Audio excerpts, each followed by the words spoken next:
But one thing that I've noticed time and time again in Melbourne is that the rental yields are very poor.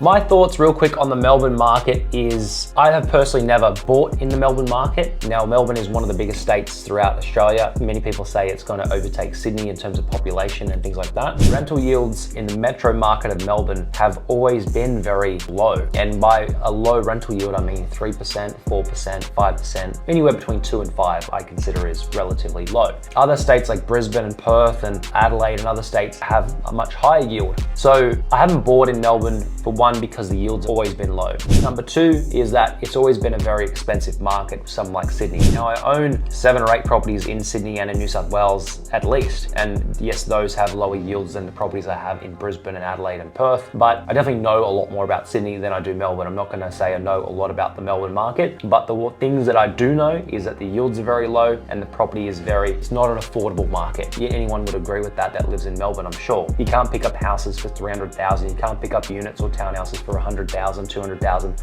like you can in parts of Brisbane still, and Perth and even Adelaide. The affordability is not there, the yields aren't there, and with affordability, there's always the question of how much growth will this market continue to have over the next 5, 10, 15 years. To me, if it's not gonna have a lot of growth in the next 2 or 3 or 4 years, well then I wouldn't really be buying there. For one, I'd be buying in a market that's about to go through that growth phase and jump up 30, 40, 50, 60%, not 5 or 10%, but I'm trying to aim for a market that's going to double in value or have the ability from an affordability perspective and a yield perspective in terms of what properties can actually cash flow themselves when I buy them there. I haven't bought in Melbourne. Eventually I probably will, just to diversify, but I wouldn't be buying in Melbourne right now if I was you. I wouldn't be buying, there because again, the yields are very low. The affordability isn't really there. It's an expensive market. Those are 2 key indicators for, building a portfolio and trying to invest in property. You've got to have stuff that cash flows itself somewhat. And the only places that can actually cash flow themselves right now